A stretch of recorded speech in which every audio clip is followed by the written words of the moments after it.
My name is Dr. Harold Knight. I'm with the Memphis Orthopedic Group, and we're going to talk today about anterior cruciate injuries and the surgery that is done for that if people feel like it's necessary. This is a right knee, and so we're looking here at the kneecap, and then there are ligaments on the sides of the knee, and then inside the knee there are two ligaments as well. The one in the front here is the anterior cruciate ligament, and the one in the back, which is in the back here, is the posterior cruciate ligament. There are about 200,000 anterior cruciate injuries a year in the United States, and about 75 to 100,000 knee surgeries to reconstruct anterior cruciate ligaments every year. And so what I'm going to do is show you how the anterior cruciate ligament is torn with an injury, and then show you how we diagnose it and how we fix it. Usually anterior cruciate injuries are a result of a deceleration, shifting injury or pivoting injury where somebody is running fast, stops and turns, and so what happens with their knee is that they end up with a shift this way so that the thigh bone goes backwards and the shin bone goes forwards like this. And so the ligament gets torn that way. Patients are usually aware that they've torn it. They feel a pop in their knee and they feel sudden swelling in their knee. They usually have to stop playing, and if there are other injuries, sometimes they end up with not being able to get off of the athletic field, and they have to be helped off the field. Sometimes with knee injury, other ligaments, this is the lateral collateral ligament that is over here. And this is the medial collateral ligament. This is over here. Again, this is a right knee. And so sometimes this ligament is torn as well with a stress injury like that. And sometimes the medial collateral ligament is torn also with the stress injury this way. And so you can tear one of the ligaments in the knee, you can tear two of the ligaments in the knee. If you tear three of the ligaments in the knee, then you have what's called a knee dislocation, where the knee basically does that and tears everything inside the knee. That's a major knee injury, and people are at significant risk of having blood vessel and nerve damage with that. So usually people come into the office with a big swollen knee, and it's pretty easy for me to tell and for other orthopedic surgeons to tell that they've had one because of the history of the type of injury that it is, and because of the sense that they feel a pop in their knee, and because of the amount of swelling that's in their knee. We usually put them in a brace and send them for an MRI of their knee, and that way we're able to see the extent of the injury and the injury possibly to other tissue inside their knee besides the ligaments, which would be the cartilage or meniscus, which are these little shock absorbers here in the knee. Sometimes this one is torn, sometimes this one is torn, sometimes they're both torn, sometimes neither one are torn. So once we have the MRI and figure out exactly what it is that we have as the extent of the injury, then we can discuss what the treatment is. There are basically two kinds of treatment for anterior cruciate injuries. One is to let the acute injury swelling go down, and for non-athletic, non-competitive people, many times they're able to get around just fine without having to have surgery on their knee if they haven't torn any of the other ligaments and if they haven't torn any of the meniscus in their knee.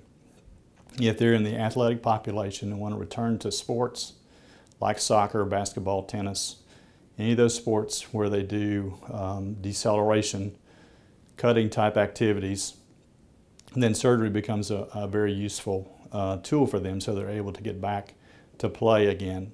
Usually if surgery is elected, then the patients require about 6 months of time before they're able to return to play in their sports, sometimes even longer than that. Now we're going to look at this knee model with the ligament, the anterior cruciate ligament absent, and I'll show you how this looks. If we open the knee up like that, you can see that there's no anterior cruciate ligament now. Only the posterior cruciate ligament is present. And so what that does is it allows for abnormal motion this way in a patient's knee. And so that is the primary deficiency for someone that has an anterior cruciate deficiency, is they lack stability this way. And so that's what we attempt to correct with the surgery, and that's what we will show here in just on another knee model, how it is that we go about fixing or reconstructing the anterior cruciate ligament. Quickly, we're going to look at a knee diagram, and this will show the different structures in the knee. This is, again, a right knee drawing. This is the anterior cruciate ligament right here. This would be the lateral collateral ligament right here. These are the two meniscus or cartilage in the knee. Here's the kneecap as it's rolled down. And on the other side of the knee drawing, which we can't really see very well, is where the medial collateral ligament is. Here in the very back is the posterior cruciate ligament, which passes behind the anterior cruciate ligament. Okay. Now we're going to talk about the anterior cruciate ligament surgery. The surgery is done as an outpatient in the outpatient surgery facility. It is surgery that usually takes an hour or so to do. If there are associated cartilage or meniscal problems, then people have those things addressed at the same time they have their arthroscopy, and then have the anterior cruciate ligament reconstruction done. We do a reconstruction in the knee because the ligament is a very short ligament, and when it tears, it is not possible to repair it. Many people misunderstand that the reconstruction is a repair. It is not a repair. You have to take some other tissue, either from your own knee or from cadaver knee, in order to do the reconstruction. The most commonly done procedure is to use what's called the middle third of the patellar tendon. There are other options which include the hamstring tendons, which come from the patient, or there are the cadaver versions of those tissues as well. And so once the arthroscopy is completed, where we diagnose the extent of the injury and look for other injuries, then we do the anterior cruciate ligament reconstruction. Basically what you do is you remove all of the anterior cruciate, the old torn ligament, and then you harvest the graft that we're going to use to replace it with. And on this knee model, I have drawn a diagram of the middle third of the patellar tendon. This is the patella, the underside of the kneecap right here. And this is the big tendon. The quadricep muscle is up here, the thigh muscle in the front of the thigh. It comes through the kneecap down to the bump on the front of your knee, right in here, called the tibial tubercle. And so where we're going to take the graft from is the middle third of this tendon right here. And when we take that, we take a little piece of bone off of the kneecap or patella, and about 9 to 10 millimeters of tissue through the tendon, and then a little piece of bone off of this tibial tubercle, or this bump on the front of the knee. And you end up with a piece of tissue that basically is about the size of my little finger. And we use that as the graft to replace or reconstruct the ligament. So the first thing that we do after we take the graft through this incision that we make in the front of your knee is we actually drill a hole through your bone right through here with a big drill bit. It's about 9 or 10 millimeters in diameter, and it comes out on the inside of the knee, right in the middle, a little bit in front, but right here in the middle, in the base of the old anterior cruciate. I have it outlined here with the dark ring. And so it comes this way like that, and then through the knee we end up drilling another hole that comes up through the thigh bone right here. And let me move the patellar tendon out of the way here. So you can see how this drill bit goes, like this.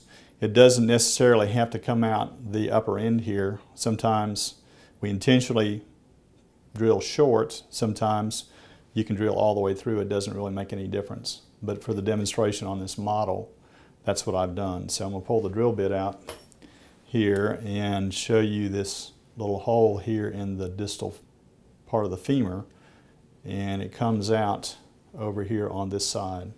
So you can see now we have a hole right here, and we have a hole over here. And so we're going to pass our ligament, the graft, reconstruction material, through that tunnel, and I will get a piece of tissue and show you how that's done. We're going to use this piece of tape right here as my ligament. You can see the black material at both ends. That would be the section where it's primarily bone, and the red portion is the section where it's the tendon of the patellar tendon. And so we're going to use that tissue. This is about 100 millimeters in length. Again, like I said, it's about the size of my little finger. And we're going to pass that into the knee model, and I'll show you how we reconstruct that. So the first thing we do with these holes is we have to pass something through the hole. And this is not exactly how we do it in surgery, but this is essentially how we do it in surgery. We pass something through the hole, both holes like that, and have a little loop on our stitch, on our graft. Now what we have is our graft here attached to this little passer with the stitches attached to the graft. And so what I'm going to do is pull this graft through both of these bone tunnels like that. So we end up with a ligament reconstruction. The graft has been placed into the joint across the femur and across the tibia, and now it's sitting inside the knee joint. And now we need to secure it to both the femur and the tibia. And so I'm going to do that with some little screws. We have special screws that we use in surgery. I don't have any of those right here, but we're going to, it's the same basic idea. A little short screw that goes up inside the little hole in the bone beside the graft material, and it is screwed into place. And it secures the ligament into place. And then we do the same thing at the other end.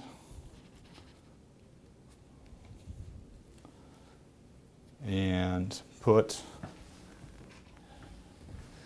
we do the same thing at the other end and put a little screw in this area right here and screw that into place. And that locks the ligament into place.